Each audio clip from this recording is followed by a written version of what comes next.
Então, falávamos sobre o nada, né? E o ser. Ah, uma dica, não, como eu venho dizendo desde a primeira aula, não se assustem tanto se algumas coisas não se assentarem para você, né? Não para vocês, não forem tão claras. À medida que as discussões forem avançando mais claro.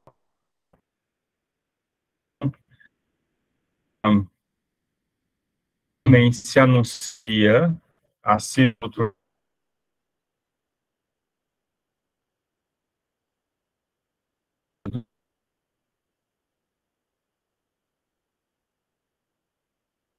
mundo, a gente já tinha referido isso, né? Nessa lógica do buscar ser alguma coisa.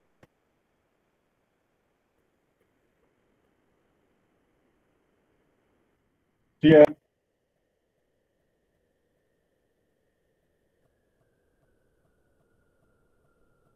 voltei, caiu a conexão aqui. Tá me ouvindo, Sui? Sim. Ok. Ah, então, o homem se anuncia a si do outro lado do mundo e volta a se interiorizar a partir do horizonte. O homem é um ser das lonjuras. Eu gosto muito dessa expressão, o homem é um ser de lonjuras.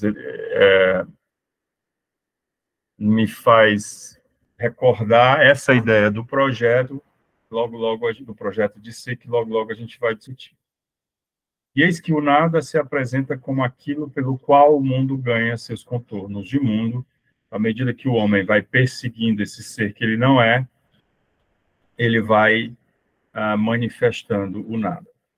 Para que haja negação do mundo e, por conseguinte, possamos interrogar sobre o ser, é necessário que o nada se dê de alguma maneira. Então, eu só posso me interrogar sobre o que é o ser à medida em que essa interrogação vai se dando, eu também vou revelando o nada. É preciso que o nada seja dado no miolo do ser, para que possamos captar esse tipo particular de realidade que denominamos negatividades. E a gente vai ver que uma das propriedades da consciência é essa ação nadificadora, né? Para a consciência se manifestar enquanto consciência de, ela precisa nadificar aquilo sobre o que ela não é consciência, né? Ah, só o ser pode se nadificar. O nada não é. O nada é tendo sido. O nada se nadifica. O nada é nadificado. O que o nada é tendo sido? Vamos lembrar do exemplo que falávamos há pouco sobre ser bom aluno ou ser boa pessoa, né? Eu preciso atualizar esse ser na atualidade do meu ser, ou seja, na manifestação atual da minha consciência, para que ele não se perca no nada. O homem bom que eu fui ontem se perdeu no nada, que é o ontem, né? Que já não existe, se eu não atualizá-lo. Então, eu preciso atualizar aquilo que eu sou. E à medida que eu vou atualizando, que eu vou manifestando o meu ser no mundo, né? Aí vem as noções do para si, do em si. À medida que eu vou manifestando o meu ser no mundo enquanto um projeto, é que eu vou nadificando o nada, tornando o nada nada, né? Resulta, pois, que deve existir um ser, que não poderia ser o ser em si, com a propriedade de nadificar o nada, sustentá-lo com seu próprio ser, escorá-lo perpetuamente em sua própria existência, um ser pelo qual o nada vem às coisas. Que ser é esse? Qual é o ser pelo qual o nada venha às coisas? Qual é o ser que torna as coisas nada? Quem responder tem um 10 na prova. Qual é essa? E é isso aí que você está pensando, pode falar. Tem prova. Ismael. Eita. Não, tô pensando sobre a relação de ter prova. Isadora, qual é o ser que pelo qual o nada vem as coisas?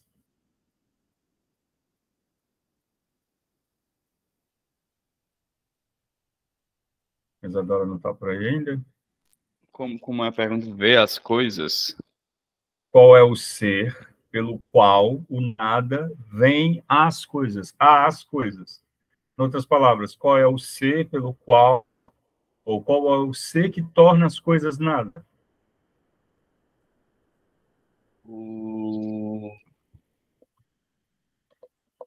O que se É isso aí passou, que vocês não? estão pensando.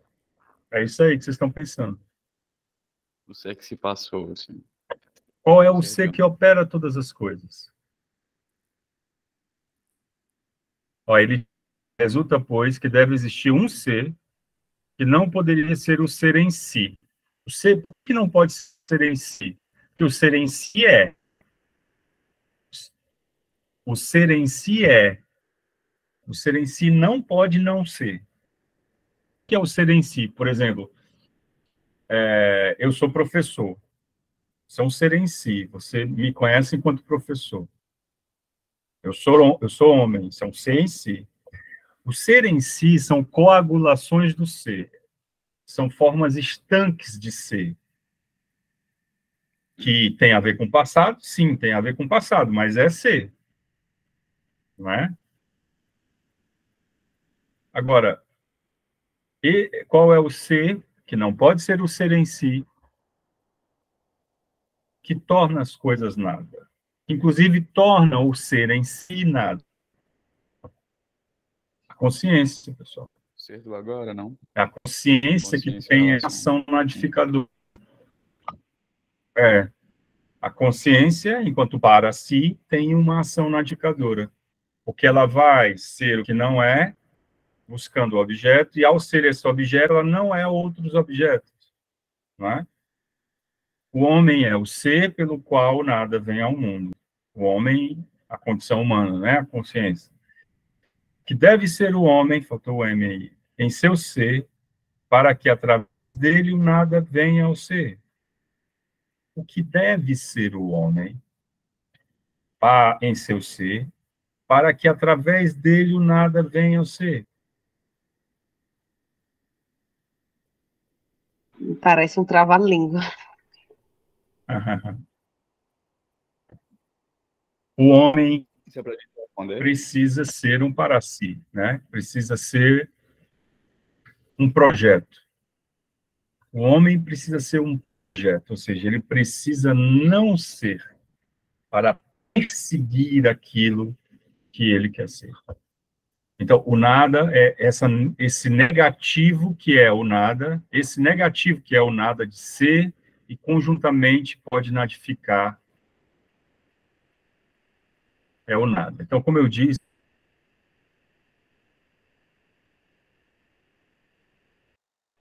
Travou aqui, gente. Travou aí? Aqui também deu um trabalho violento.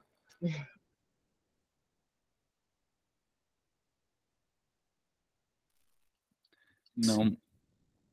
ele vai dizer que o nada é. Daniel, parou aí. Acho que vai ter que retomar um pedaço da tua fala aí. Eu parei onde? Vocês ouviram onde? Eu acho que assim que a Sui falou que parece um trava-língua, você começou a falar.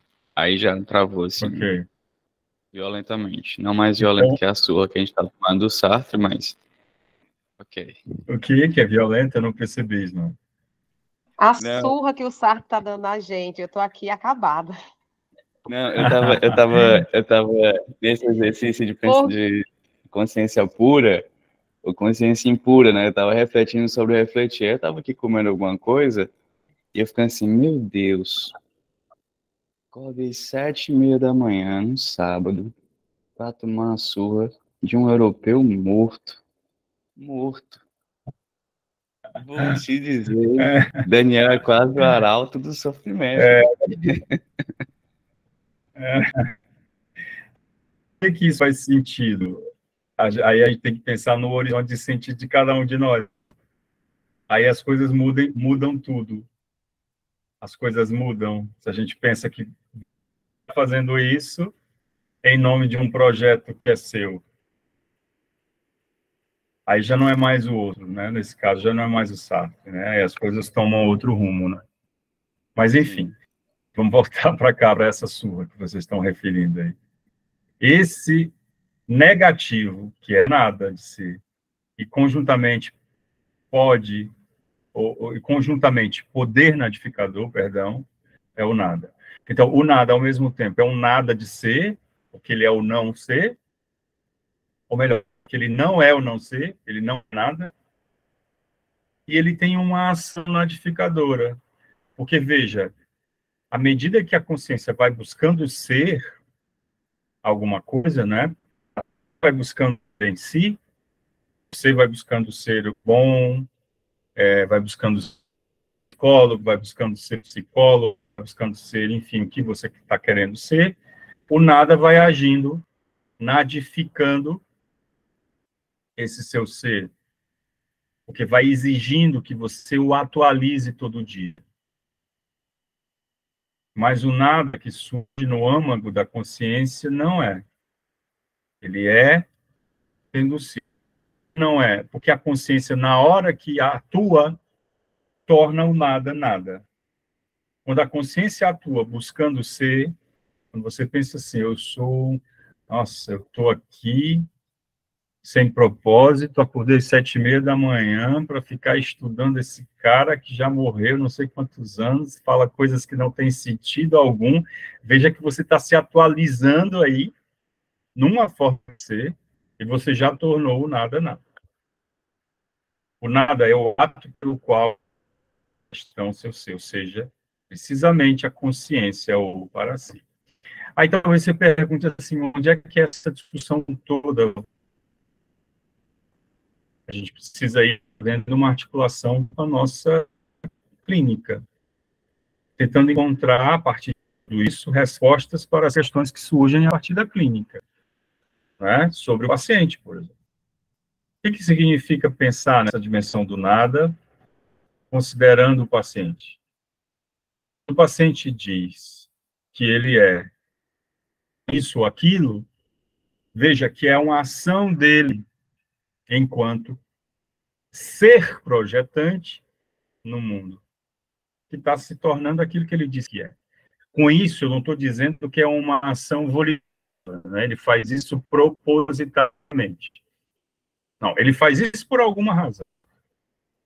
Nesse sentido, a gente concorda com a psicanálise. Nada é por acaso. As coisas têm uma razão de ser.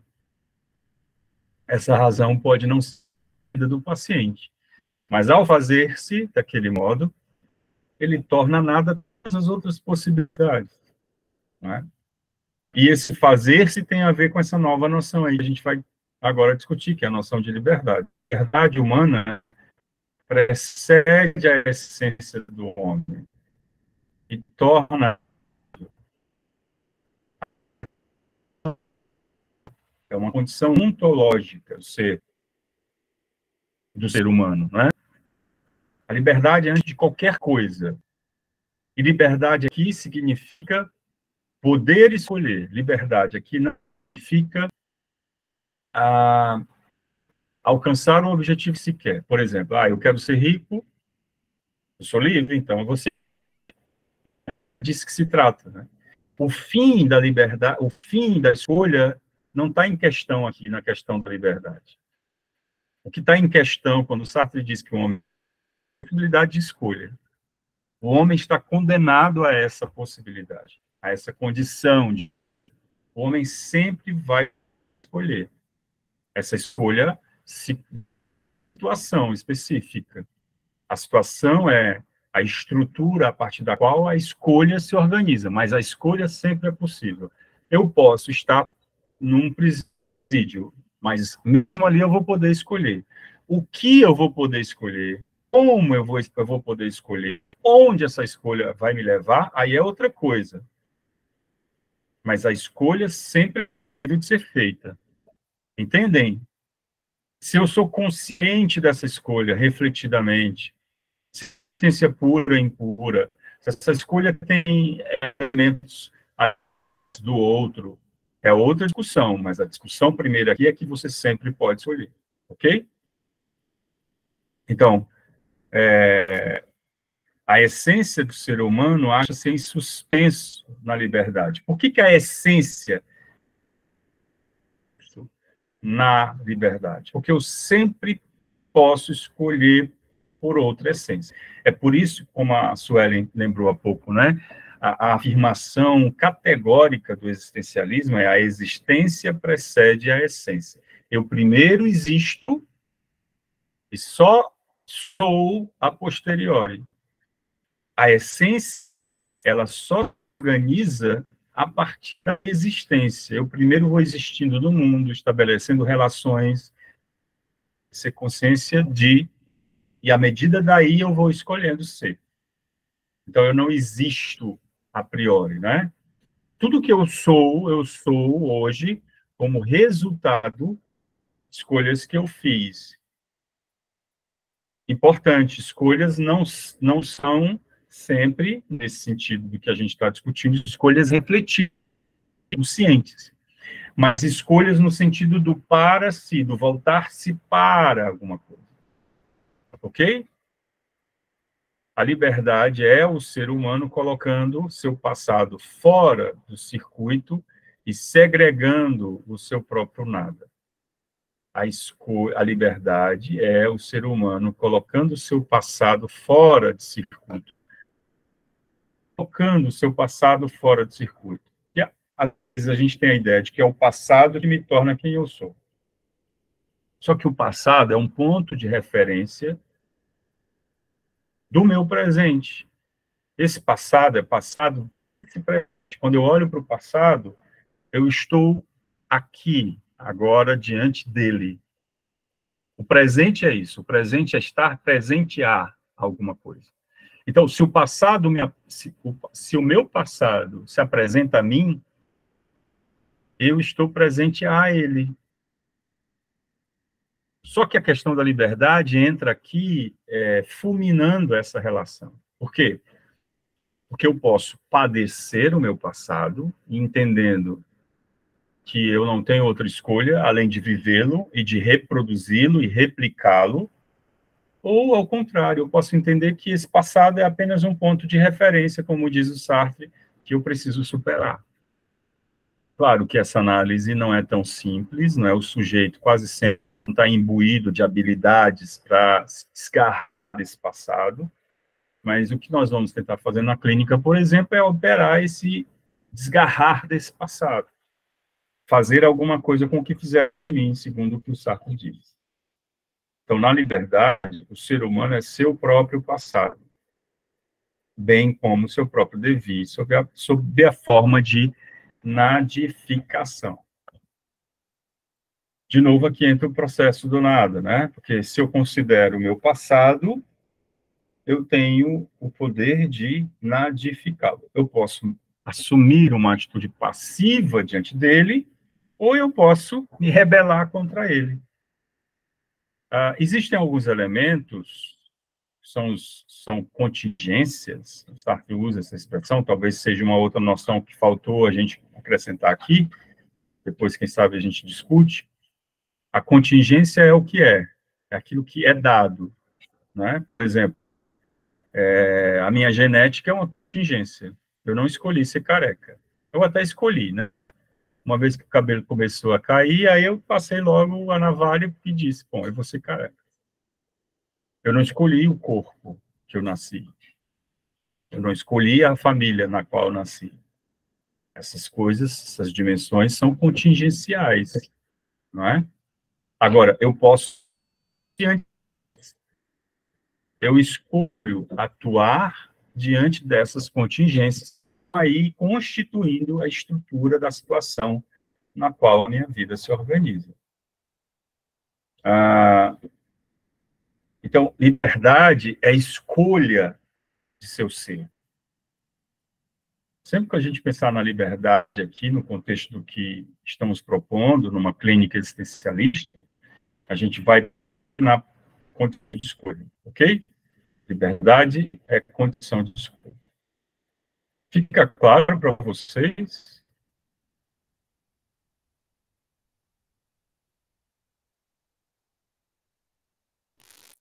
De liberdade. Sim, né? É nossa liberdade que constitui. Acho que É nossa liberdade que constitui os limites que irá encontrar depois. Então, é a própria Daniel, a liberdade impressão, não sei se eu peguei errado, é que se dá. deixa eu. Tá,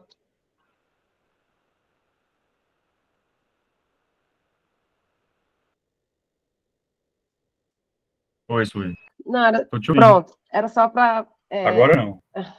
perguntar se, por exemplo, tem a diferença, não sei se eu escutei ou não estou lembrando agora, a diferença do livre-arbítrio, tem essa Tem. Livre-arbítrio é um conceito judaico-cristão, é um conceito, eu diria até do senso comum. Livre-arbítrio não é uma noção técnica, não é uma noção filosófica. A gente pode até encontrar em alguns textos filosóficos referência ao livre-arbítrio, mas o livre-arbítrio não é liberdade. A liberdade aqui, proposta pelo Sartre, o conceito técnico e filosófico da liberdade, diz respeito a isso, a possibilidade de escolha. Eu sempre posso escolher. O livre-arbítrio tem a ver com eu escolher, mas eu escolher alcançar um fim, por exemplo. Eu sou livre para, sei lá, ser psicólogo ou não ser psicólogo. Eu tenho livre-arbítrio para escolher fazer isso ou aquilo. Né? A liberdade é anterior a isso. A liberdade põe em causa a própria possibilidade da escolha, independente da escolha. Independente da escolha que você faça, a questão primeira é, você pode escolher. Não sei se te ajuda, Suí. Ok. Então, o conceito técnico, olha aí, ó, o Sartre diz lá na página 595 do Serionado, o conceito técnico e filosófico de liberdade, o único que consideramos aqui significa somente autonomia de escolha. O sujeito sempre tem autonomia de escolha.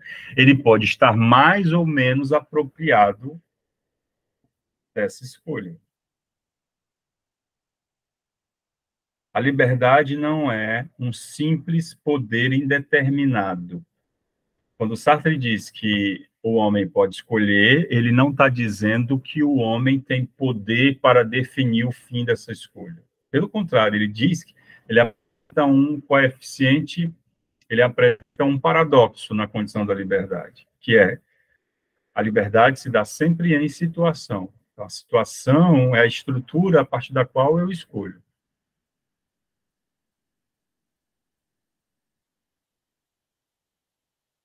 Olha aí o para si entrando na jogada. A gente já falou muito dele, mas vamos retomar aqui algumas expressões do Sartre.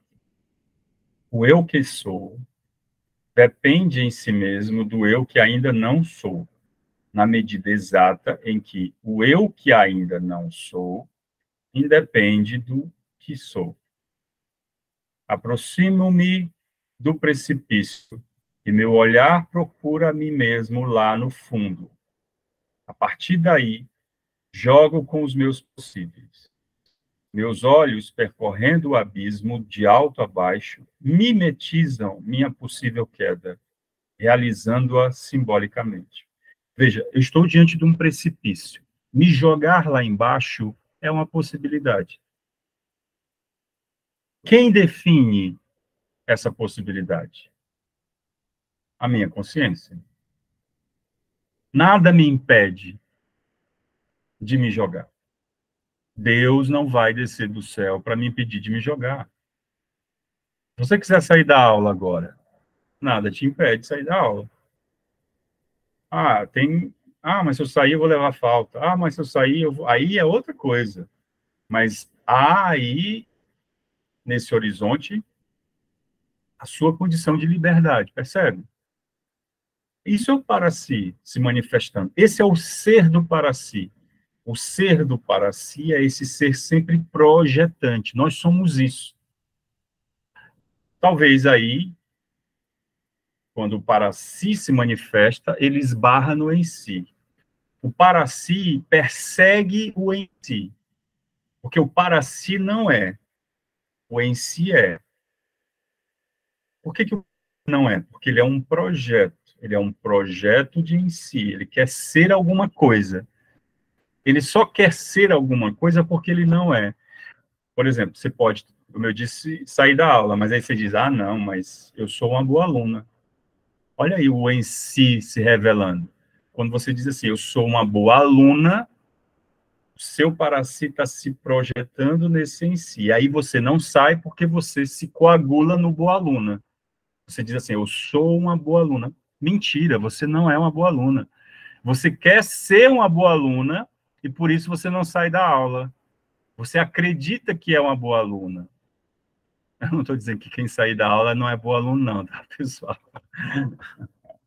Pois, mano. Esse movimento de se manter na aula, nessa... É correto usar o termo captura do em si? Sim, é correto. Tá. Esse movimento de manter-se na aula nessa captura do em si, de ser um bom aluno, uma boa aluna.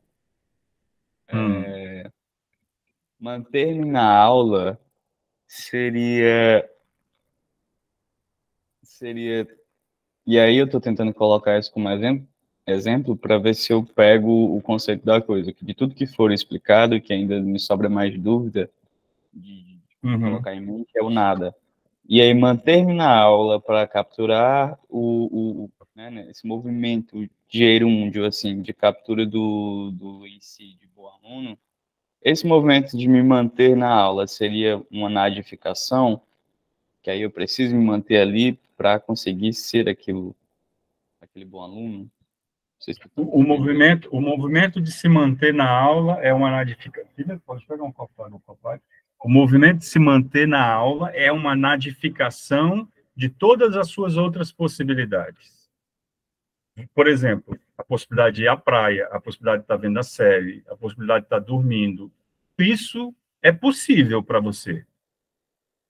Todos esses são os seus possíveis.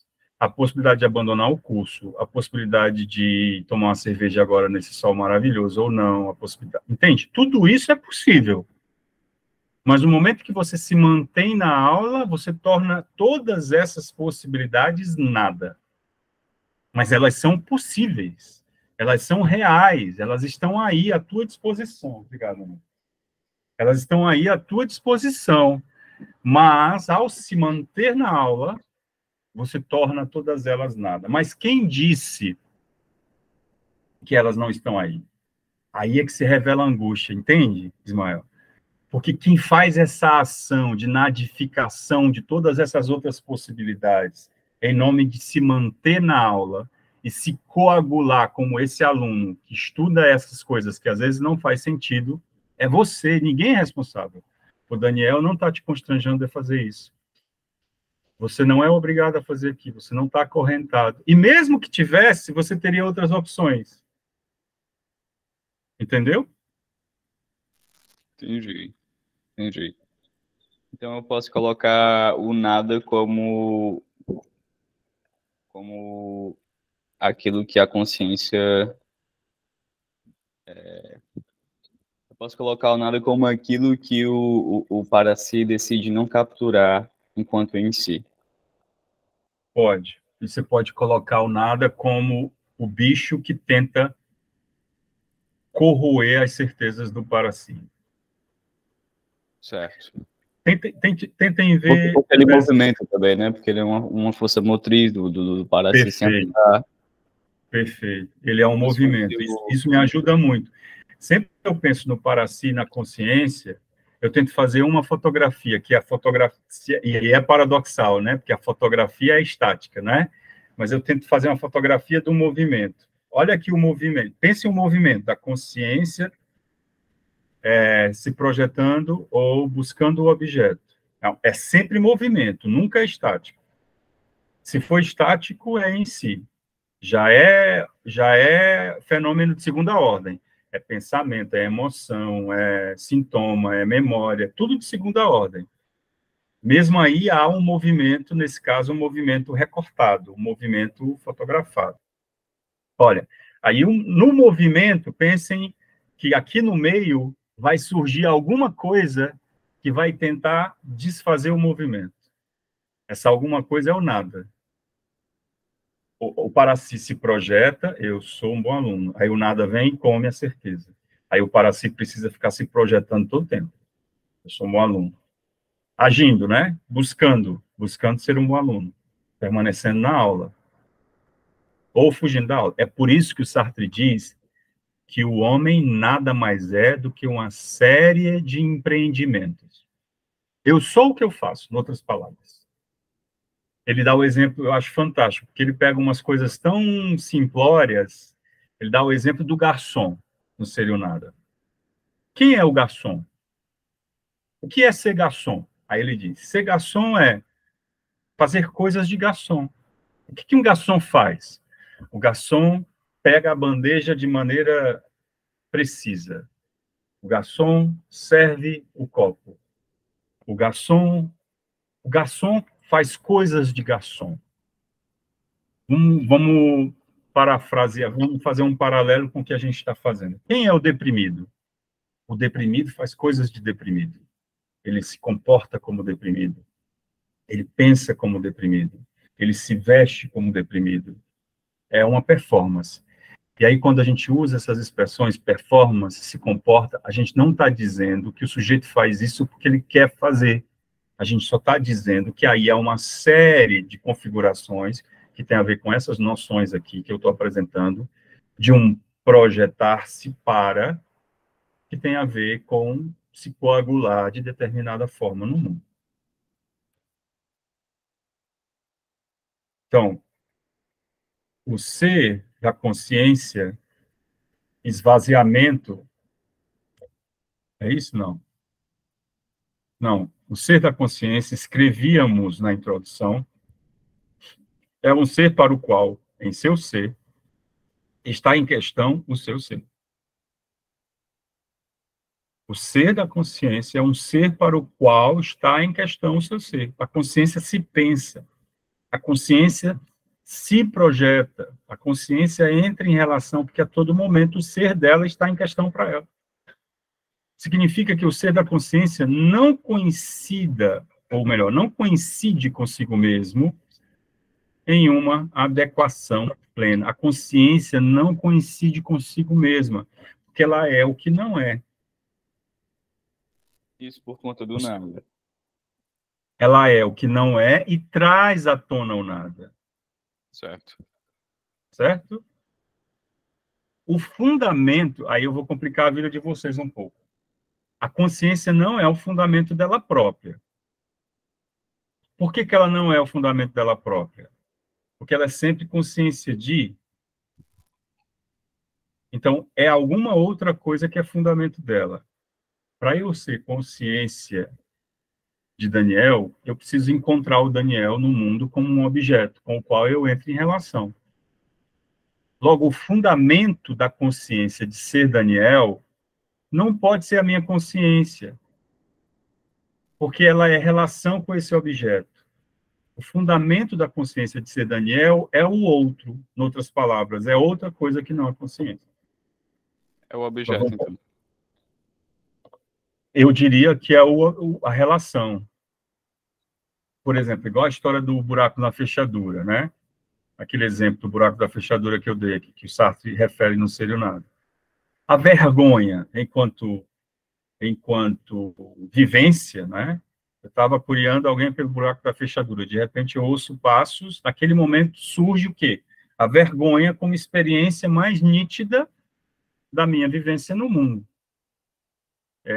O fundamento dessa experiência não tem a ver, não está em mim enquanto consciência, mas está na entrada do outro naquela cena. É na entrada do outro naquela cena, que pode ser a minha própria consciência, um julgamento moral que eu faço, a lembrança do que meu pai dizia que não deveria punir as pessoas, a imposição de um padrão social que está em mim, não é? Enquanto interiorização. É no momento em que esse outro entra em cena que a vergonha surge enquanto fenômeno. Então, só tudo isso para dizer a vocês que o fundamento da consciência é o outro, não a consciência própria. Oi, Guzmán. Não, ok, ok. Ok. O ser da consciência, enquanto consciência, consiste em existir a distância de si, como presença a si. E essa distância nula, é isso? É que eu não estou chegando direito. O que o ser traz em seu ser é o nada. De fato, essa distância nula que o ser traz em seu ser é o nada. Por que entender essa dinâmica é importante, pessoal? Veja só, na hora que o paciente estiver lá narrando a ele mesmo, ao que nós vamos nos ater? Se o paciente é um para si. Geralmente, numa psicologia tradicional, a gente se preocupa com o si, com o conteúdo. A gente tenta investigar o sintoma, o conteúdo, as causas, o que levou ele àquela condição, não é? Numa clínica fenomenológica existencialista como essa, a gente vai se preocupar com esse movimento aqui, ó. A gente não vai se preocupar com isso. A gente vai partir disso, afinal de contas, é o que ele está trazendo. Eu tenho essa demanda, eu tenho esse sintoma, eu tenho esse sofrimento. Mas a gente vai partir disso tentando encontrar essa dinâmica. Como é que isso se organiza? Como é que isso se organiza? Né? Eu estava com uma paciente ontem que ela trata, entre outras coisas, compulsão alimentar. E ela tem uma forma de encarar a vida que é muito objetiva. Ela identifica 2 movimentos claros nela, que é o controle, a necessidade de controle e resultados. Ela lida com essas 2 necessidades em todas as dimensões da vida dela. E ela tem um problema com compulsão alimentar. Ela tem um padrão alimentar que ela denomina como infantil, porque ela só gosta de comer besteira, segundo ela. Quando ela está ansiosa, ela recorre a isso.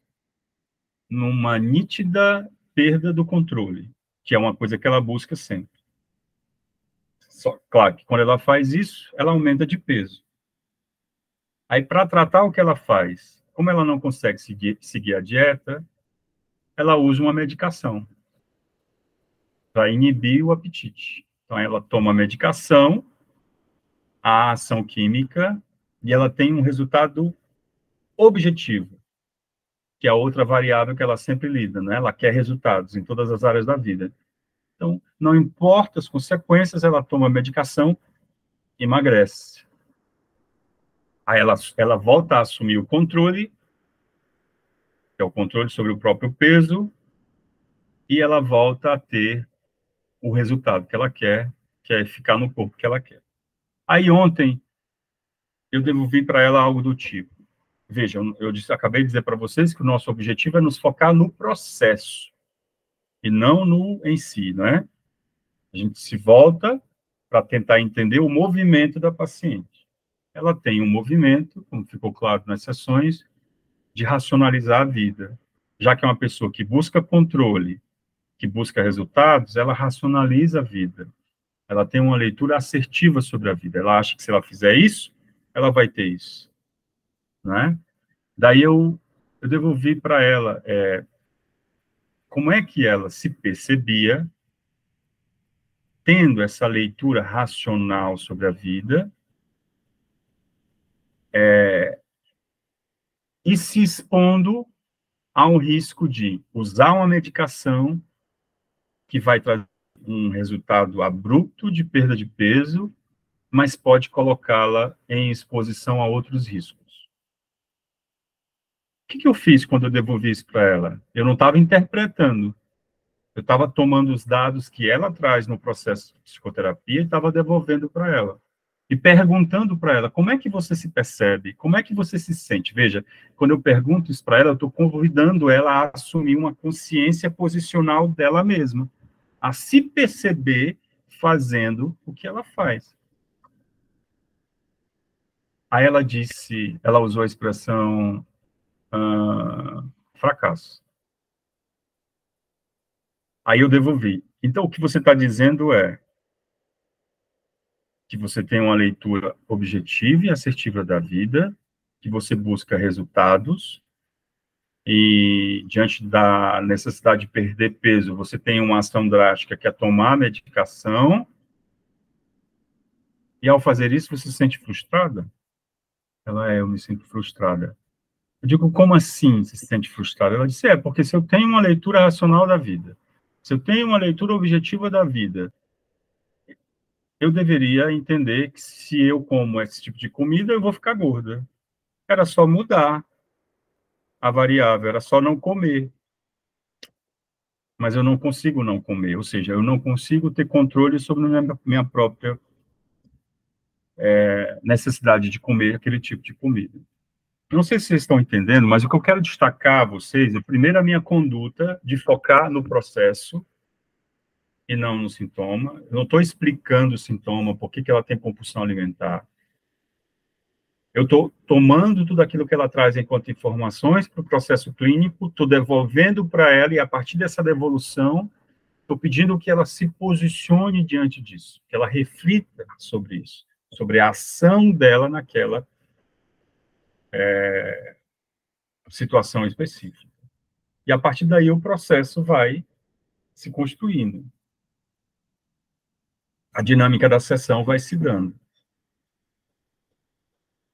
Tudo isso porque eu entendo que essa paciente é um projeto. Ela está agindo em nome desse projeto. Então, o ser da consciência, enquanto consciência, consiste em existir à distância de. Ela está buscando, né, um em si. E a gente precisa, junto com ela, trazer luz sobre esse processo. O para si é o ser que se determina a existir na medida em que não pode coincidir consigo mesmo. O para si é mesmo que apenas a título de ser que não é o que é e é o que não é. O para si o para si é mesmo que apenas a título de ser que não é o que é e é o que não é. Então, para si é a consciência, né? Penso, logo sou. Sou o quê? Um ser que não é o seu próprio fundamento. Um ser que, enquanto ser, poderia ser outro que não o que é, na medida em que não explica o seu ser. Ismael. Quando essa pessoa que você atende, quando ela busca, por exemplo, eu não quero mais ser a pessoa que se frustra dentro desse processo. Eu quero ser a pessoa que definitivamente decide não comer nenhum tipo de besteira. Isso é a lógica do parasíntoma. E aí, quando ela assume que ela de fato consegue não comer mais besteira nas outras sessões, seria o em si. Seria esse movimento? O movimento dela querer mudar é o movimento do para si. O movimento dela não conseguir mudar é também um movimento do para si, que se traduz no em si. Qual é o em si? O em si é quando ela diz assim, eu preciso da medicação, que de outra forma eu não consigo mudar. Por que que isso é do em si? Porque aí ela está esgotando todas as possibilidades do para si. Ela está dizendo assim, eu sou isso. Ela está se coagulando nessa forma de dizer assim, eu não consigo mudar se eu não comer ou se eu não tomar a medicação. Na verdade, ela consegue. Ela só acha que não consegue. Quando ela acha que não consegue, ela se transforma naquele em si, a pessoa que é dependente daquele tipo de comida. Esse processo não é consciente, não é refletido. Ele é um processo de decisão. Ele é um processo de performance de um projeto. A gente vai tentar com o sujeito esclarecer como esse processo se dá, tentando levá-lo a assumir uma consciência posicional, refletir sobre as decisões e se responsabilizar. Porque no momento em que ela diz, ou no momento em que ela acredita que só a medicação vai resolver, ela está agindo de má fé, ela está, em outras palavras, se desresponsabilizando pelo processo. Porque até a decisão de tomar a medicação é dela. Quando ela coloca como se fosse uma imposição do corpo dela, ela está agindo de má fé. Ou seja, está contando uma mentira para ela mesma, para ela própria. Ok.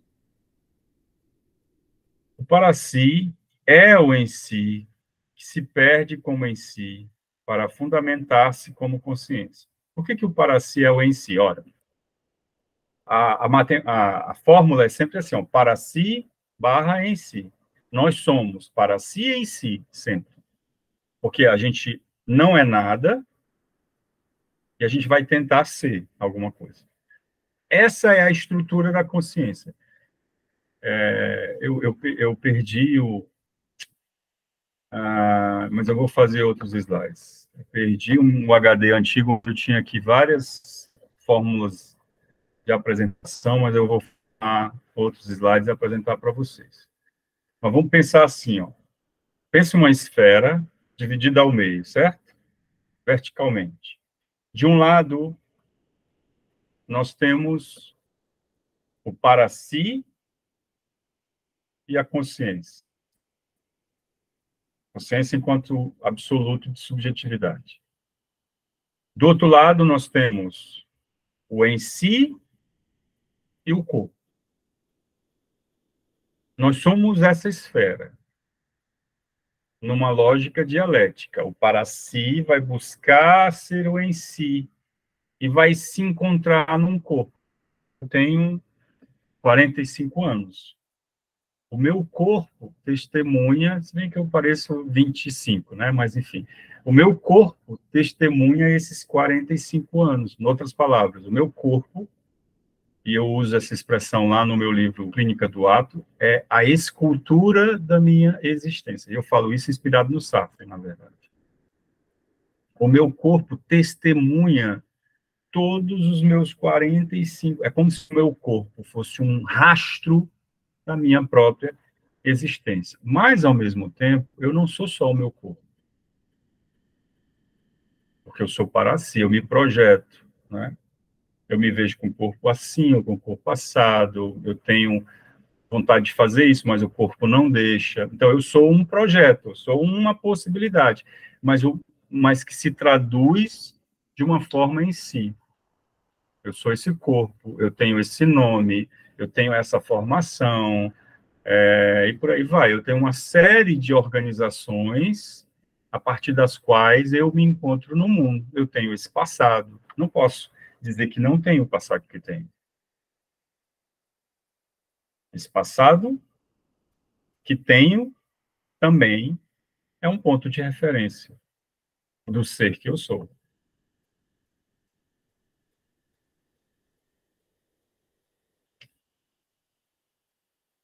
Acho que agora a gente vai entrar no em si. Não, ainda é para si. Para si, ao aprofundar-se em si como consciência de estar aí, só descobrirá motivações, ou seja, será perpetuamente remetido a si mesmo e sua constante liberdade. Estou aqui para, não é? O para si não pode manter a natificação sem se determinar como falta de ser. Acho que ficou claro o para si, né? Senão vocês me sinalizem. Vamos aqui para o em si. O em si. Não há no em si uma só parcela de ser que não seja distância com relação a si. Mas, se o ser em si é contingente, recupera-se a si mesmo, convertendo-se em para si. O em si é para se perderem para si. Em suma, o ser é e não pode senão ser. Por que que o ser é, nesse caso do em si? O ser do em si é porque eu sou coisas, eu sou pai, eu sou filho, eu sou irmão, eu sou professor, eu sou psicólogo, eu sou homem, né? São coagulações do meu ser. Mas, como eu disse há pouco, que vão se perdendo, a não ser que eu as atualize. E nós vamos sempre atualizando coisas que somos. E aí é que está o X da questão.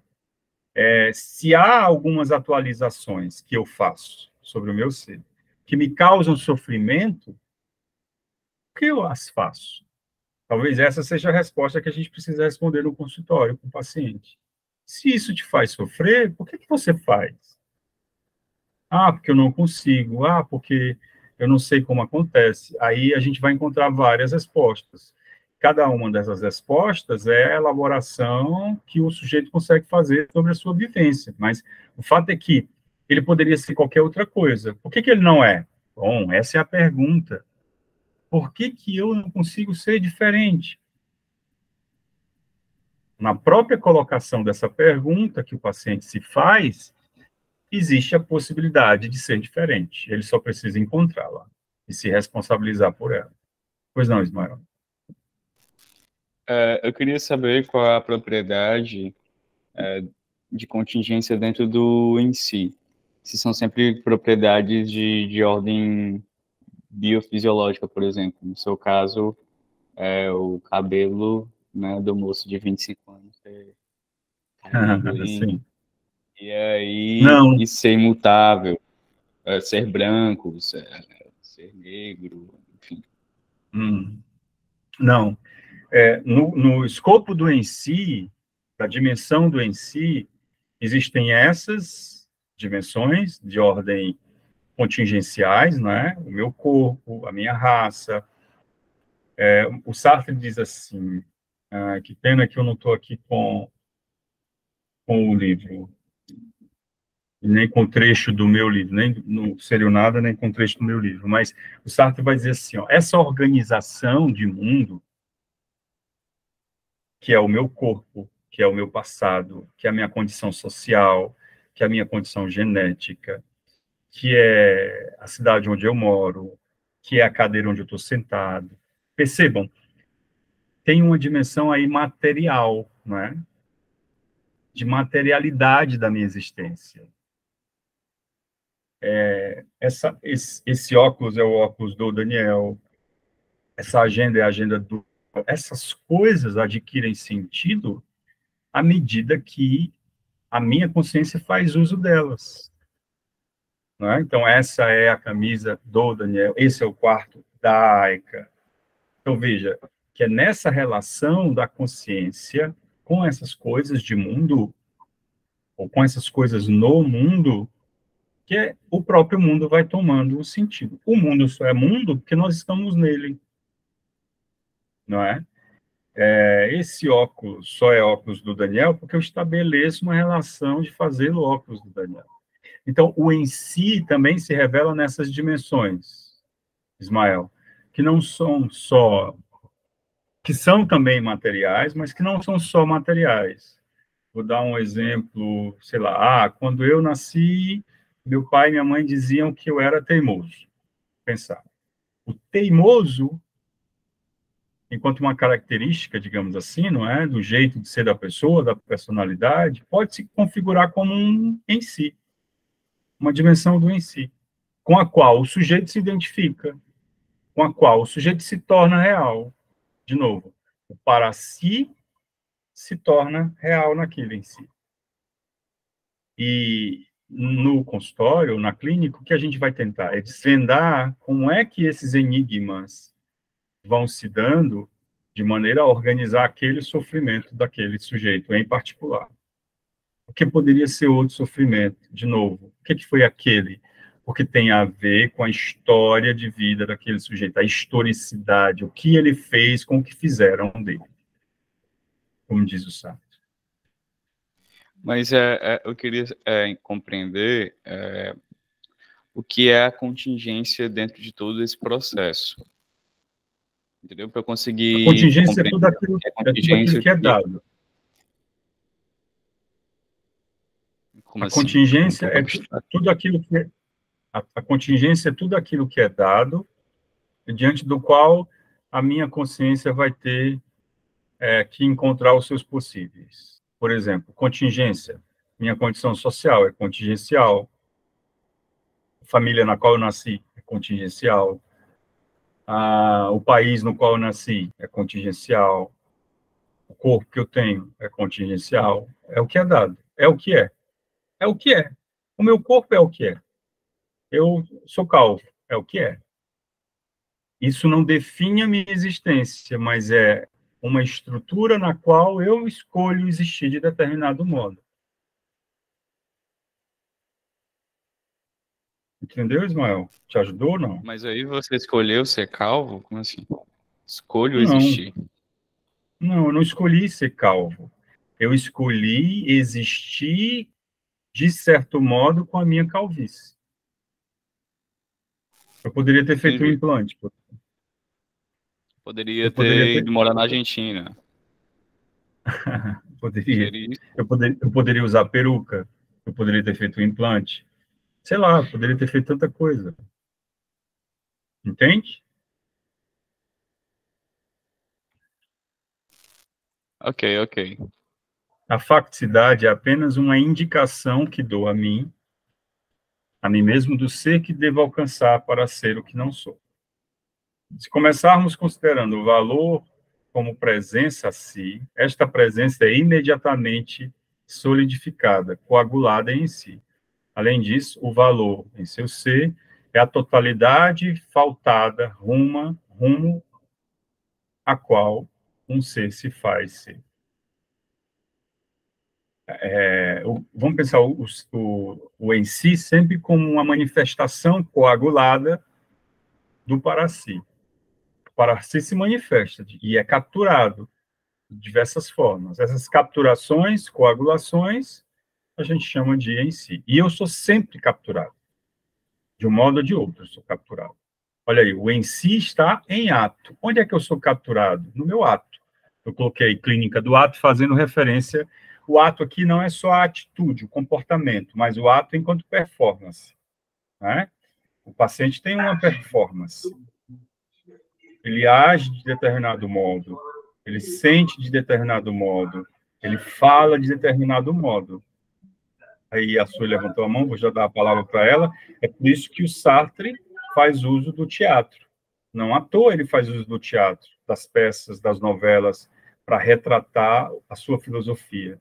Porque ele vai dizer que a gente só pode encontrar o sentido da condição humana no próprio ato, na performance. Pois sim. Não, daí era só para tu repetir, então, que o em si é a manifestação coagulada do para si.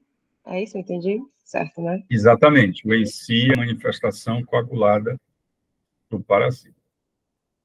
Nós temos somente a razão da transcendência do ego.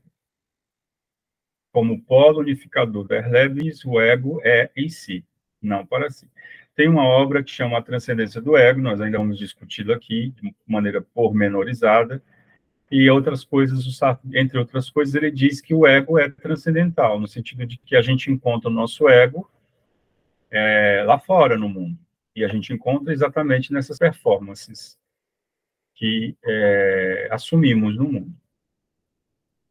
E é aí onde entra a história da angústia. Porque, veja, se eu sou liberdade, em outras palavras, se eu sou as minhas possibilidades, nesse sentido, eu posso ser qualquer coisa.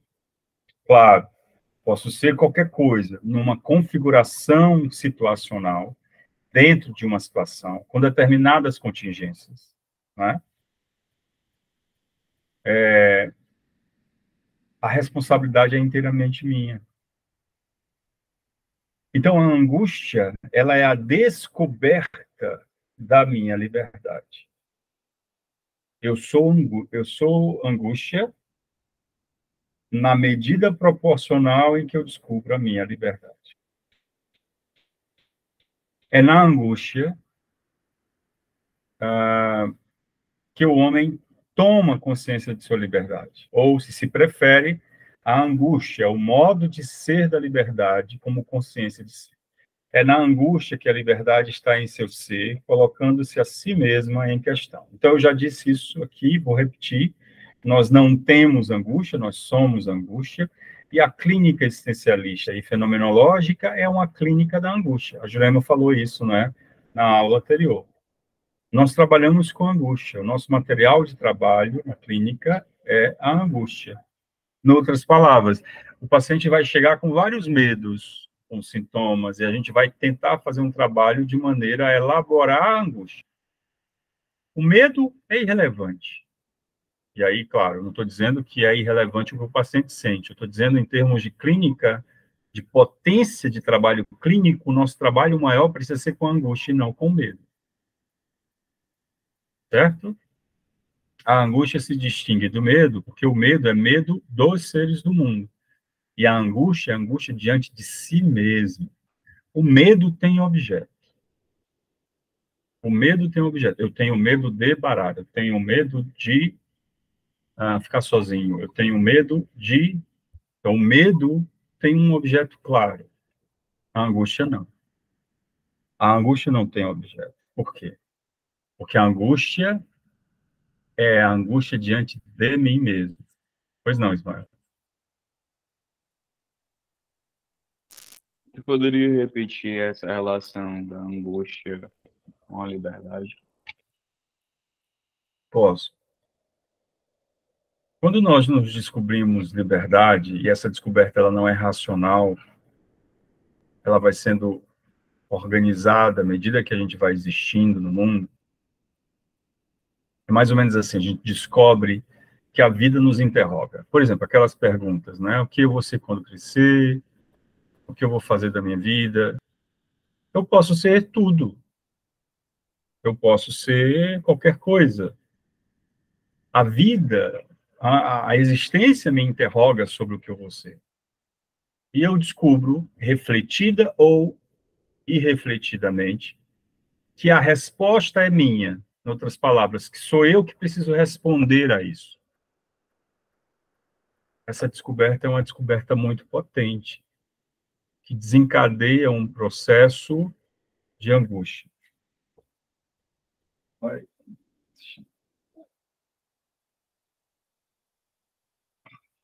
Que desencadeia uma potente constatação de que a responsabilidade é minha. Veja, eu posso até encontrar soluções fáceis, do tipo, eu sou assim porque eu tenho uma família desorganizada. Eu sou assim porque meu pai me violentou.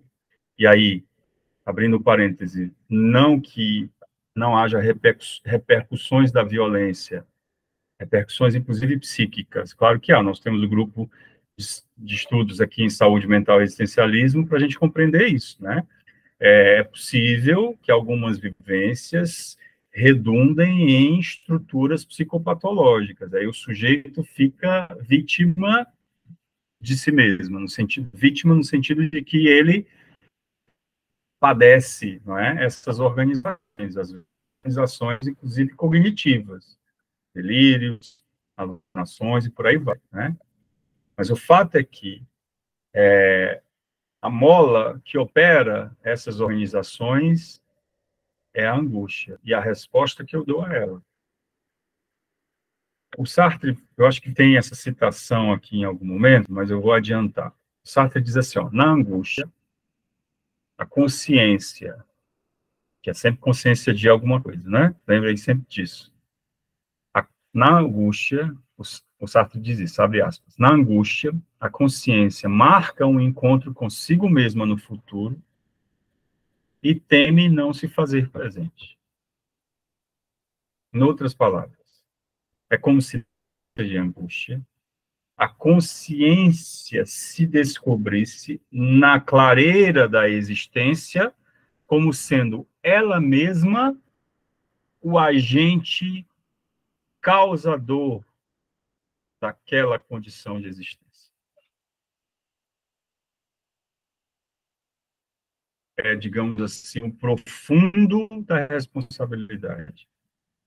consciência descobre que ela só tem ela mesma. A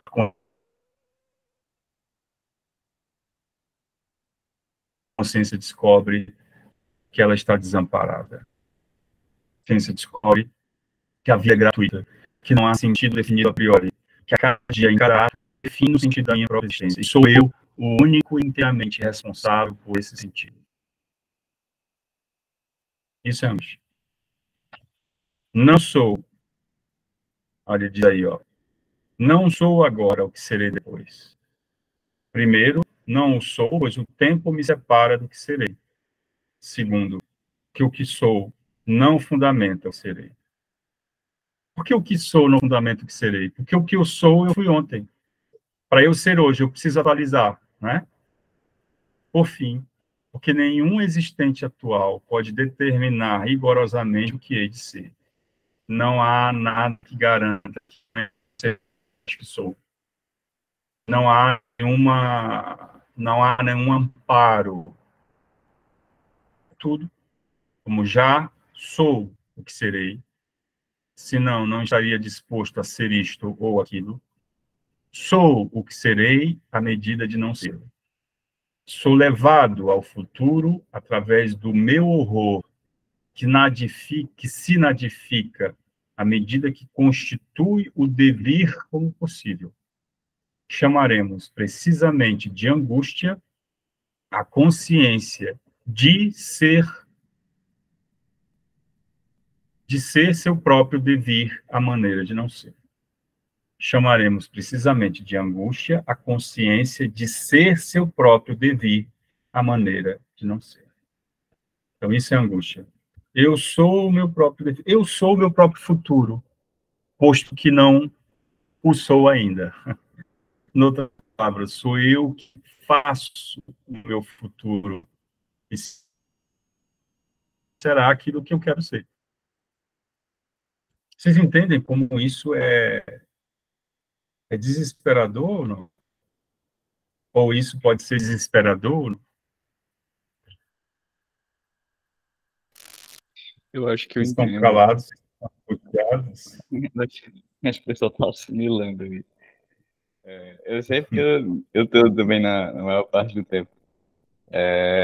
Eu acho que eu entendo, porque quando eu penso, por exemplo, na lógica do fracasso, assim, eu fico pensando, pô, e se amanhã ou depois meus pais se forem, e aí eu não consigo lidar, eu não consigo trabalhar, e aí eu caio num profunda angústia de não conseguir fazer as coisas. Aí eu penso assim, o pior cenário, né, dentro de uma lógica hipotética, assim.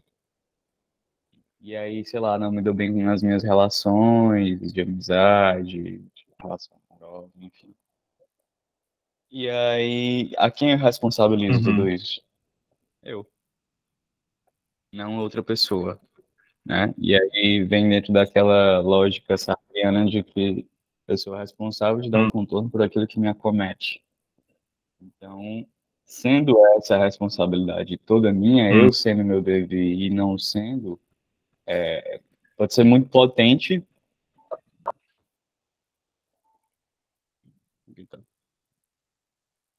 Pronto, pode ser muito potente, como pode ser. Falou agora, Ismael. Pode ser muito potente. É que alguém ligou aqui. Pode ser muito potente, como pode ser, assim, um fracasso total.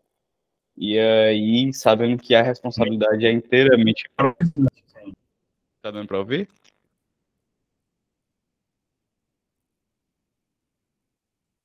É O meu inteiramente tá falhando, o sua. teu tá falhando. Sim. Acho que é agora que travou o Daniel. Ah, Pronto. E Pode ser aí muito é isso, o potente, fato como pode de ser da muito... responsabilidade ser inteiramente minha. É. E aí eu acho que isso causa um certo pavor. Pode dar muito certo, mas se der muito errado, o BO é seu. Você segura o seu BO. Sim. Eu olhando para isso aí, não é muito agradável, não. Pronto. É com esse tipo de pavor.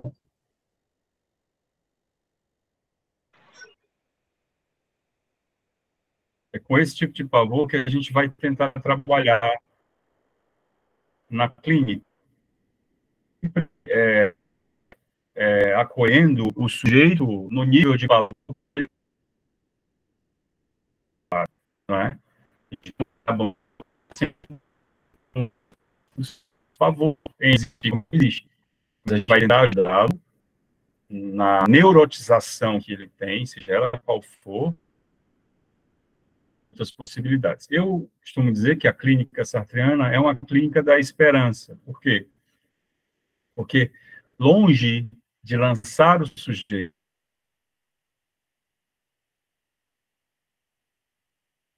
na constatação desse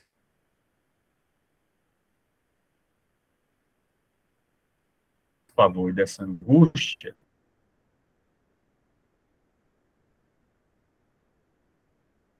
o que a gente precisa fazer é ajudar a se engajar.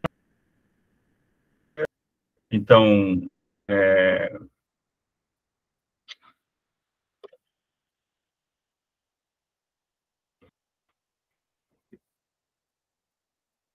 voltamos, né? Vocês ouviram até onde? Uma existência de ser que lhe faça sentido ou não? Vocês ouviram isso? Tá falando do quê? Sobre a Clínica da Esperança? Sim. O que eu estava dizendo é que a clínica existencialista é uma clínica da esperança, e que a gente precisa ajudar o paciente a se engajar num projeto de ser que lhe faça sentido, mesmo diante da constatação desse desamparo e dessa angústia, né? Então, não abandonar o paciente na própria angústia.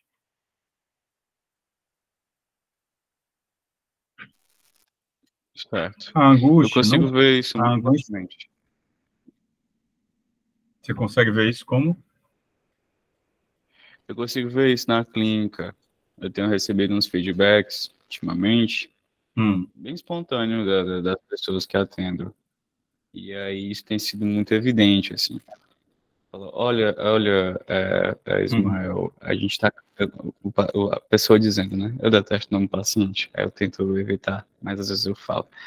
Aí a pessoa fala, olha, a gente está caminhando e é muito legal, eu consigo perceber os movimentos de mudança, de melhora.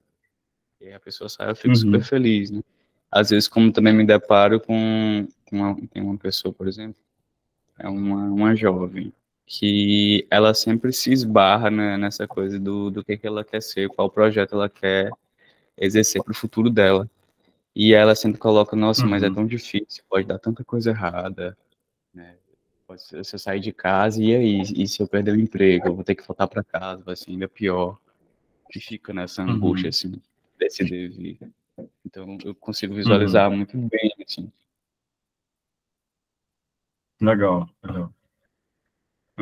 É isso, precisamos estar implicados nessa compreensão da condição humana, né, para ler lá a demanda e a vivência do nosso paciente a partir dela, né? A angústia não surgiu como prova da liberdade humana, diz o Sartre aí, a qual nos aparece como condição necessária à interrogação. Queremos apenas mostrar que existe uma consciência específica de liberdade, e esta consciência é a angústia. Então, a angústia é a consciência da liberdade. A angústia, em sua estrutura essencial, como consciência de liberdade. Na angústia, a liberdade se angustia diante de si própria, que nada a solicita ou obstrui jamais. Com efeito, angústia é o reconhecimento de uma possibilidade como minha possibilidade, ou seja, constitui-se quando a consciência se vê cortada da sua essência, pelo nada ou separada do futuro pela sua própria liberdade. Então, a consciência não tem essência, né? Ou digamos de outra forma, a condição humana não tem essência, a não ser a essência que ela se faz. E nisso, nessa descoberta, há angústia, porque nessa descoberta é o homem que se faz, né? Ele diz: marca um encontro comigo mesmo para além desta hora, dia ou mês. A angústia é o temor de não me achar nesse encontro, o temor de sequer comparecer a ele. É como o caso da tua paciente, né, Ismael? Mas e aí, se eu perder o emprego? Mas e aí, se eu não puder contar com ninguém? Nossa, eu quero viajar. Nossa, eu quero ter minha casa. Mas e se eu perder o emprego e não tiver condições de pagar a casa? Gente, e agora? O que que eu vou fazer? Olha aí. É mais ou menos isso que acontece numa dinâmica ontológica entre a angústia e a liberdade. Eu sou o responsável. Tem Então, outra a coisa angústia, bem portanto, é interessante. Tem outra coisa bem interessante que ela sempre coloca em questão, que essa ela quer ter alguém. Ela fala, não quero ter alguém porque eu quero ter os meus próprios projetos. Aí nas outras Uhum, sessões ela, nossa, mas é importante ter alguém, né, para você compartilhar a vida. Mas se eu achar uma pessoa ruim que vai tirar o meu projeto, aí ela fica nesse, e se, e se. uhum, perfeito. Nosso trabalho aí, a nossa escuta, é devolver para ela, é verdade. E se você achar uma pessoa ruim? Então, como é que é se ver na possibilidade de achar uma pessoa ruim? Você não precisa, entende, pessoal? Você não precisa encontrar as soluções para o paciente. Você não precisa dizer para ele quais são as soluções, mesmo porque as suas soluções não vão ajudar na vida daquele paciente. As suas soluções ajudam na sua vida. As suas soluções servem para a sua vida. O seu paciente, no momento que ele estiver fazendo essas perguntas, a fórmula que você usa para você não serve. Não vale você dizer assim, olha, inclusive eu, sabe como é que eu faço na minha vida? Não serve, não faça isso, não vai ajudar. E não vai ajudar também você explicar para ele como é que ele deve fazer. O que vai ajudar? Devolva para ele a pergunta. O que vai ser se você encontrar alguém que vai te fazer mal? O que você faria? Imaginemos que você encontrasse, que você decidisse então se relacionar com alguém. E você encontrasse alguém que fosse assim, cujo medo, o seu medo está apresentando. O que que você faria? Coloque o paciente diante dos próprios impasses e convoque ele a ele responder, a ele assumir a responsabilidade dessa resposta, não é? E vamos ver o que que vai surgir daí, como você se sente, como é se ver aí, e por aí vai. Certo é que não podemos suprimi-la, porque somos angústia, então não há como suprimir a angústia. Muito bem. Como é que a gente lida com a angústia, segundo Sartre? Má fé. Escapamos da angústia tentando captar-nos de fora, como um outro ou como uma coisa. É o que se chama de má fé. Não se trata, pois, de expulsar a angústia da consciência ou constituí-la em fenômeno psíquico inconsciente. Simplesmente posso ficar de má fé na apreensão da angústia que sou. E esta má fé destina-se a preencher o nada que sou na minha relação comigo mesmo. Implica precisamente esse nada que ela suprime. Então, na má fé, somos angústia para dela fugir. Na unidade de uma mesma consciência, ele pergunta, costuma-se igualá-la à mentira. Não se mente sobre o que se ignora. O mentiroso pretende enganar e não tenta dissimular essa intenção ou mascarar a translucidez da consciência. O mentiroso, pessoal, quando se mente a alguém que não conhece a verdade. Na mentira, há a dualidade, mentiroso e enganado. Na má-fé, existe uma mentira. Só que essa mentira, quem conta é a consciência. E para quem ela conta a mentira? Para ela mesma. Só que qual é o problema? E aqui cai por terra, segundo Sartre, a noção de censura da psicanálise. Qual é o problema? A consciência sabe da verdade. A consciência sabe que está mentindo, mas ela acredita na mentira. Por que a consciência sabe da verdade? Porque ela é consciência de ponta a ponta. É ela que provoca tudo. É a consciência que se projeta naquele para si, se traduz numa coagulação chamada em si, diante do que ela se angustia na possibilidade de não ser aquilo que ela quer ser. Ela sabe isso tudo. Ela é translúcida para ela mesma. Mas, para solucionar essa angústia de não ter a certeza de que se vai ser ou não vai ser, que não há garantias, ela inventa uma mentira. Por exemplo, não, mas eu queria até escrever um livro, mas eu não escrevi porque eu não tive tempo. Eu poderia ter sido um grande orador, um homem que ia dar palestras por todo mundo, mas eu não tive a oportunidade que eu queria. É claro que ter oportunidade, é claro que ter tido apoio para escrever o livro, é claro que ter encontrado a pessoa, uma pessoa boa para com quem se relacionar, tudo isso são possibilidades que nos ajudam a ser o que queremos ser. Mas isso não tira a nossa responsabilidade de não ter tentado, não é? Escrever o livro, casar, ser o grande palestrante. Vocês entendem? O Sartre traz todas essas frustrações que podem estar nesse amálgama da desresponsabilização do sujeito. O Sartre traz tudo isso para o sujeito e diz assim, tá aqui, ó, está tudo nas tuas mãos.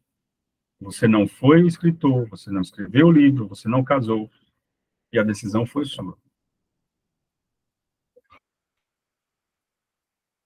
E a má-fé é o quê? É você agir no mundo como se a decisão não fosse sua. A consciência se afeta a si mesmo com a má-fé. Na má-fé, a consciência é enganador e enganado. São necessárias uma intenção primordial e um projeto de má-fé. Esse projeto encerra uma compreensão da má-fé como tal e uma apreensão reflexiva da consciência afetando-se de má-fé. Veja, na má-fé, a origem da má-fé é pré-reflexiva. O sujeito não tem reflexão sobre aquilo. Mas isso não significa que ele não seja consciência daquilo. Ok? É um outro tipo de consciência, mas ele é a consciência. Segue-se, primeiramente, que aquele a quem se mente e aquele que mente são uma e só pessoa. Isso significa que eu, enquanto enganador, devo saber a verdade que me é disfarçada enquanto enganado. Devo saber muito precisamente essa verdade para poder ocultá-la de mim com o maior cuidado. E isso se dá, né? Isso se dá não em dois momentos diferentes da temporalidade, mas na estrutura unitária de um só projeto. Oscila perpetuamente entre a boa-fé e o cinismo. A gente vai discutir depois a boa-fé. A boa-fé seria, a princípio, o contrário da má-fé, mas o Sartre vai dizer que, em algum momento, que a boa-fé também é um projeto de má-fé. Depois a gente vai entrar nessa questão. Mas entendam, então, a princípio, boa-fé como diferente da má-fé, a boa-fé se aproximando mais da autenticidade, no sentido de um momento onde o sujeito se responsabiliza mais pelo que ele é. E a má-fé, daquele momento onde o sujeito tenta fugir da sua responsabilidade. Ok? Pela distinção entre id e eu, Freud cindiu em dois a massa psíquica. Sou eu, mas não sou o id. Não tenho posição privilegiada com relação ao meu psiquismo não consciente. Sou meus próprios fenômenos psíquicos, na medida em que os constato em sua realidade consciente. A psicanálise substitui a noção de uma fé pela ideia de uma mentira sem mentiroso. O problema essencial da má-fé é um problema de crença. A negação, depois a gente vai voltar a essas distinções entre psicanálise existencial, que é a do Sartre, e psicanálise freudiana, numa outra aula. Eu só quero que vocês entendam aqui, o Sartre vai construindo toda a sua proposta no campo da psicologia, tendo como referência a psicanálise. Então, apesar das críticas que ele tece à psicanálise, ele reconhece o lugar da psicanálise, né? Que é um lugar privilegiado, obviamente. O problema essencial da má-fé, portanto, é um problema de crença. A negação nos remeteu à liberdade, a má-fé, e a má-fé ao ser da consciência como sua condição de possibilidade. Para fechar, então, essa má-fé, a má-fé, então, na má-fé há uma tríade. Vamos pensar assim: mentira, fé e conduta. Essa tríade, mentira, fé e conduta, se organiza num contexto onde há a descoberta da liberdade e a constatação da angústia. O sujeito se descobre existindo enquanto liberdade, ou seja, ele pode projetar ser qualquer coisa, mas ele descobre que a responsabilidade por ser qualquer coisa é dele, tanto ele descobre a angústia, e aí ele conta uma mentira para ele mesmo, ele tem fé nessa mentira, ele acredita que essa mentira é a solução, e ele age no mundo enquanto acreditando nessa mentira. Então, é mentira, fé e conduta, a tríade a partir da qual se organiza a má-fé. Vou dar um exemplo. O sujeito acredita que ele é assim, que ele nasceu assim. Ah, não, eu sou assim porque eu nasci assim. É uma mentira. Você não é assim porque você nasceu assim. Você é assim porque você se tornou assim. Se há e a influência de outros fatores que não só a sua ação no mundo, é óbvio que há. Mas dizer que você é assim porque você nasceu assim, é uma mentira. O sujeito conta essa mentira a ele mesmo. Ele acredita nisso. E a partir dessa fé, nessa mentira, ele age no mundo. Então, todas as condutas dele, todas as atitudes dele, em qualquer nível de relação, se organizam a partir dessa crença nessa mentira. Ok? Isso é a má-fé. E má-fé é o bom e velho adolescente. Talvez, né? Os adolescentes talvez se traduzam com os melhores representantes da má-fé. Mas, olha, a má-fé cronificada aí em cada adulto, viu? Que a gente, meu Deus, essa pessoa não consegue... Meu Deus, essa pessoa não consegue perceber. Está lá o adulto culpando todo mundo, menos se responsabilizando pelo processo, e você lá no consultório. Ai, meu Deus, se ela soubesse que a única responsável por isso é ela mesma, né? Fora os que a gente encontra na nossa família, né? Sempre tem uma figura assim. Não vamos entrar nesse terreno, né, Ismael? Porque aí, pelo menos por enquanto... Família é uma coisa muito maluca. É Família bom, mas é muito louco. É bom, mas não é, né? É bom, mas não presta. Temporalidade. Eu pretendo ir com vocês até 12h30, tá, pessoal? Só para garantir aí o intervalo maior que a gente deu. É no tempo que o para si é seus próprios possíveis, no modo de não ser. É no tempo que meus possíveis aparecem nos limites do mundo que tornam o meu. Portanto, a realidade humana se capta a si mesma como temporal. Temporalidade é, evidentemente, uma estrutura organizada.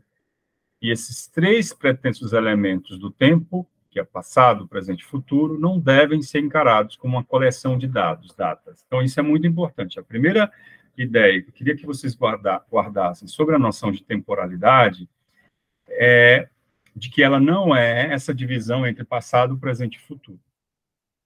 Na clínica fenomenológica, na clínica existencialista, a gente trata da temporalidade como uma dimensão única, que é captada a partir de certos posicionamentos, passado, presente e futuro.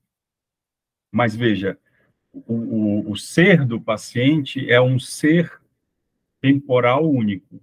A infância que ele viveu está agora nele. Ele pode não ser mais aquela criança, mas aquela infância, a vivência daquela infância está nele. Certo? Temporalidade é, evidentemente, já falei, momentos estruturados de uma síntese original. O passado não é mais. O futuro não é ainda. Quanto ao presente instantâneo, todos sabem que não existe. É o limite de uma divisão infinita, como um ponto sem dimensão. Aí, Daniel, agora eu fiquei confuso. Como assim? O passado não é. O futuro não é ainda. E o presente não existe? Como assim? O que eu sou? Eu sou um nada. O que é o presente? Vamos pensar. O presente é a presença a alguma coisa. Eu estou aqui presente a vocês. Mas no momento em que eu falo sobre isso, essa presença já escapou de mim. Porque se eu estou falando sobre a minha presença a vocês, no momento em que eu falo, que é o momento que eu penso sobre ela, essa presença já se tornou passado. Eu estou falando sempre de um instante que já se foi. Então já é passado.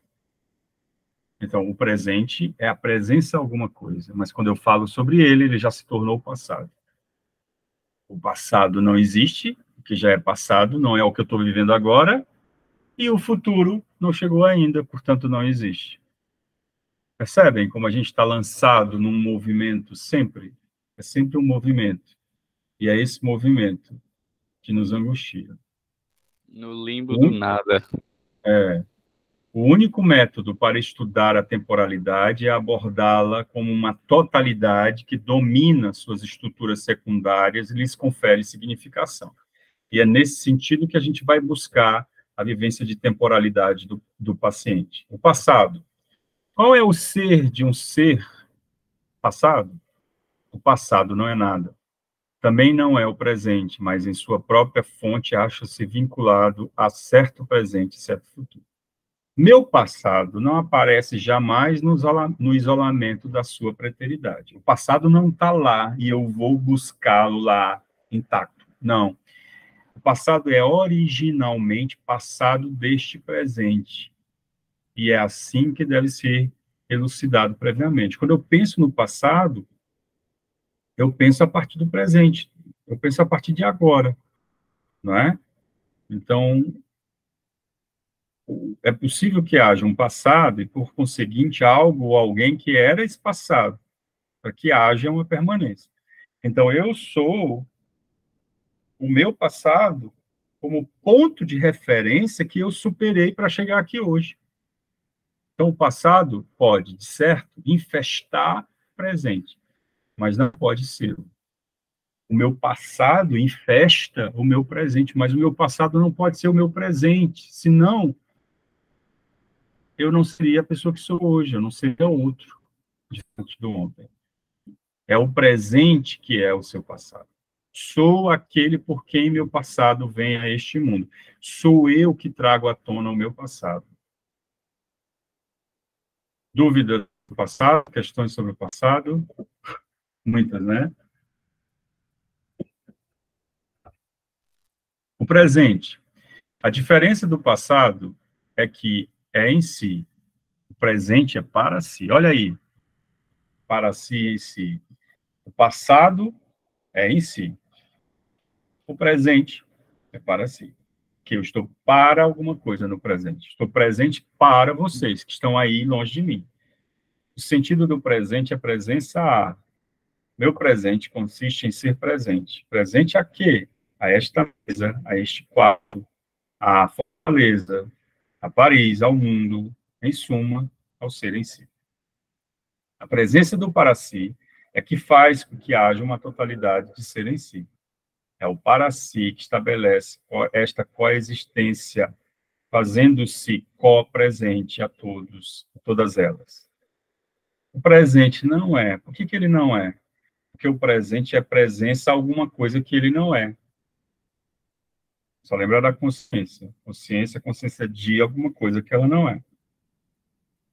E o presente é precisamente esta negação de ser, esta evasão de ser, na medida em que o ser está aí como aquilo de que se evade.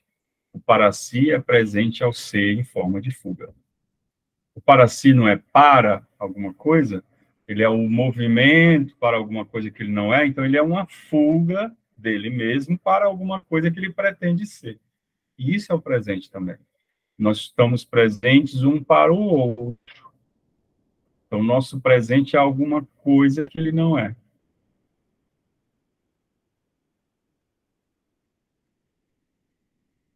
Mas o presente não é somente não ser presente do para si.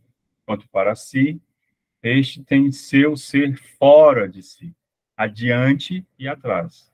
Atrás era seu passado, adiante será seu futuro, enquanto o presente não é o que é passado e é o que não é futuro. O futuro é piedade humana que o futuro chega ao mundo. É preciso renunciar à ideia de ouvir e existir como representação. Representação e vontade são ídolos inventados pelos psicólogos. Não momento de consciência que não há momento, não há consciência que não seja igualmente definido por uma relação interna com o futuro. Que eu escreva, fume, beba ou repouse, o sentido de minhas consciências está sempre à distância, lá adiante, fora de mim. Por quê? Porque é sempre consciência de alguma coisa. O futuro é o que tenho de ser na medida em que não posso, na medida em que posso não ser. Aí revela a história da angústia que falávamos há pouco, né? Tudo que o para si é, para além do ser, é o futuro. O futuro é presença a um ser co-futuro. O para si só pode ir fora de si, junto ao ser, porque o futuro é um para si futuro. O Sartre chega a dizer que o futuro é a causa invertida da existência. Então, ele tira a causa do passado, como se o passado causasse o presente, não é? E ele coloca essa causa no futuro. Eu vou agindo da forma como ajo no mundo, da forma como existo no mundo, por um futuro, por um projeto futuro. Porque quanto para si, me projeto para um determinado ser, futuro.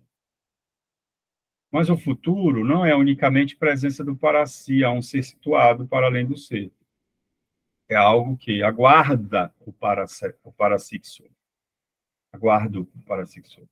Esse algo sou eu mesmo. Quando digo que eu serei feliz, fique entendido que quem será feliz é presente, arrastando o seu passado. Assim, o futuro sou eu, na medida em que me aguardo como presente a um ser para além do ser. Pessoal, eu estou lendo isso aqui e para mim faz todo sentido, mas eu me pergunto agora como é que está chegando até vocês. Faz sentido para vocês pensar que você é o seu presente arrastando o seu passado para o futuro? Faz sentido isso ou não? Faz, até pela própria lógica do movimento de si para si. Essa, dessa relação de essa consciência mesmo. Tá Ok. sempre para alguma coisa. Alguém mais? Tranquilo. Para mim é a primeira vez que eu estou pensando sobre isso, né? Que eu acho que eu nunca fiz esse exercício. É porque eu acho que já está tão dado, né, para a gente, assim, o que é o passado, presente e futuro, e eu não tinha criado essa lógica, né, que está sendo mostrada agora, mas vendo por esse ângulo, também, para mim, também estou conseguindo seguir o fluxo. Que bom. Isadora. Tá fazendo sentido, sim.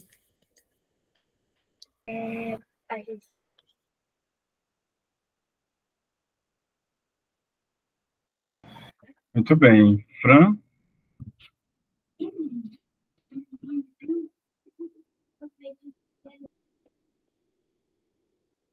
Não está aí? Socorro? Primeira vez que você escuta, né? Ok. Socorro? Oi. Também é a primeira vez que eu estudo. Mas está fazendo Não sentido? está fazendo sentido. Está fazendo. Ok.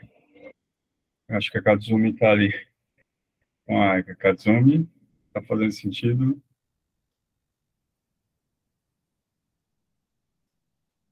Acho que ela não.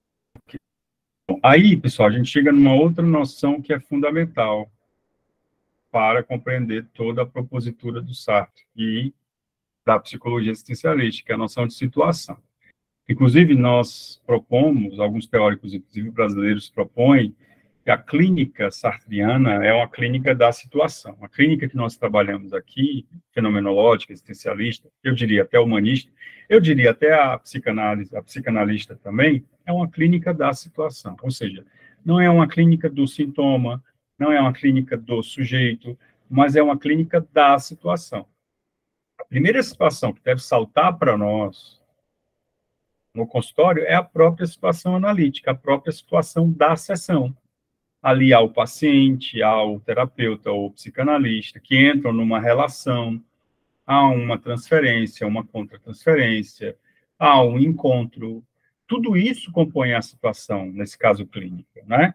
Mas vamos olhar aqui para a noção de situação que o Sartre traz, e nós vamos encerrar, tem mais só 3 slides. Significa que, detrás desta porta, uma cena se apresenta como para ser vista. Ele está dando aquele exemplo lá do buraco na fechadura. Uma conversa para ser ouvida. A porta, a fechadura, são ao mesmo tempo instrumentos e obstáculos.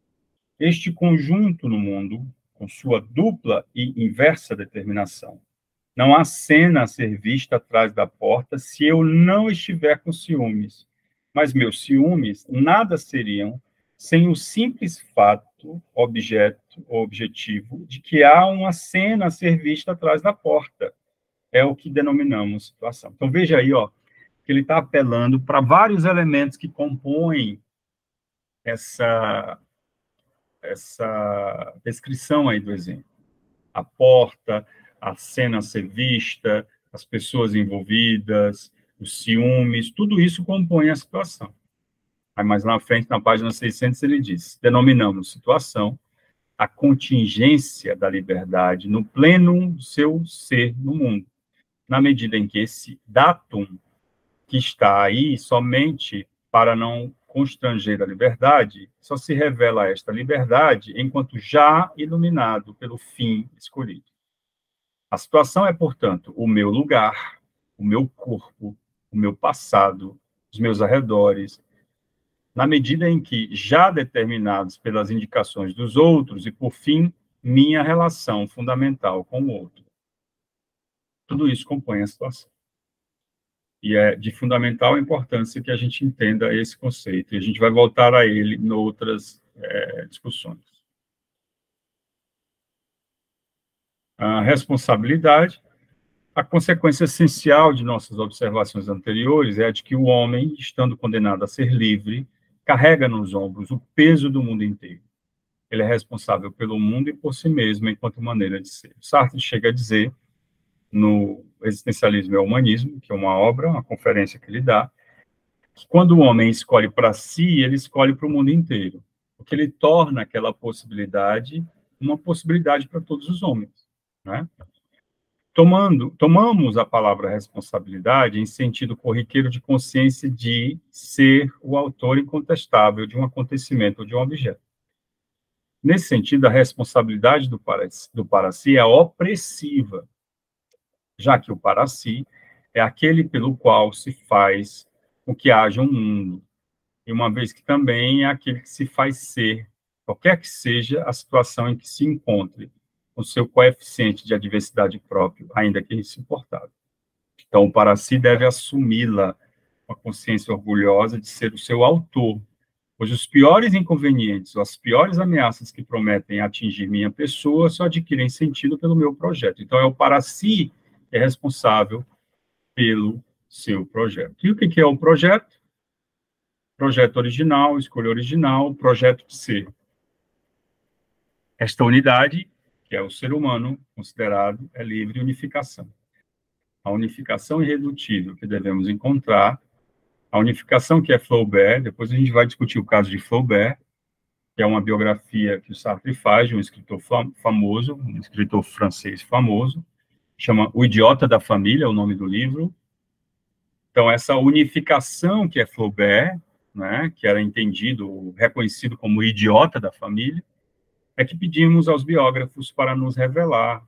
É, portanto, a unificação de um projeto original. Unificação que deve revelar-se a nós como um obstáculo não substancial. A exemplo do que o Sartre faz com Flaubert, nós vamos fazer com o nosso paciente. A gente vai tentar entender qual que é a unificação original da história de vida daquele paciente. Qual que é o projeto de vida dele. Que não é um projeto como aquilo, eu quero ser isso, eu quero ser aquilo. Não. Mas é um projeto enquanto rastro que ele vai deixando a tomar determinadas escolhas. Como aquela paciente que eu dei o exemplo, que quer ser magra, mas depende da comida e vai comendo loucamente, como se não houvesse amanhã. Né? O que ela está construindo no futuro ao agir assim? Talvez seja uma pergunta importante a se fazer no processo dela. A psicanálise existencial trata de determinar a escolha original. Essa escolha, produzindo-se frequentemente ao mundo e sendo escolha, posição no mundo, é totalitária como complexo. É ela que escolhe a atitude da pessoa com relação à lógica e aos princípios.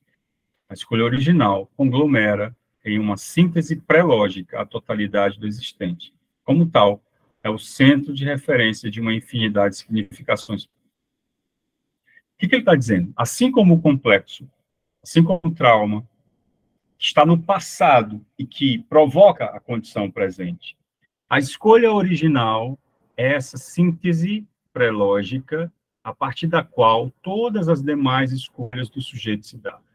Então, um trabalho que a gente precisa fazer no processo clínico é tentar identificar indícios dessa escolha original. A gente nunca vai identificar qual é a escolha original, não é possível.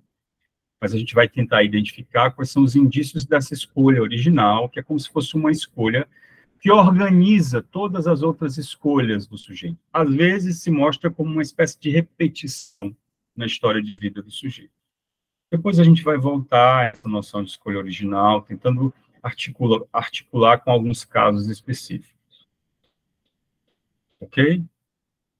É como se fosse uma escolha que se dá atualmente, uma escolha pré-reflexiva, a partir da qual todas as escolhas reflexivas do sujeito se organizam. Ok, galera?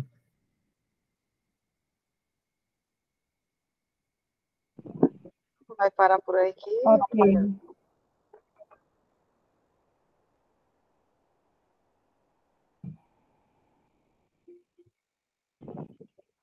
Travou, Daniel? Eu acho que travou.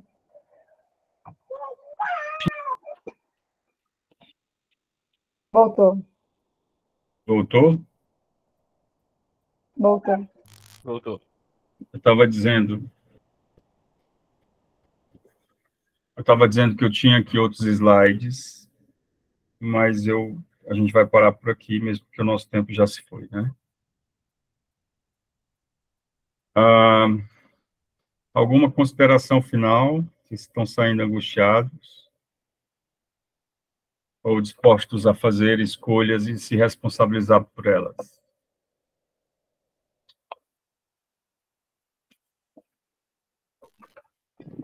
Abraçar essa responsabilidade com tudo. Muito bem. Muito bem. Pessoal, olha, nós vamos tentar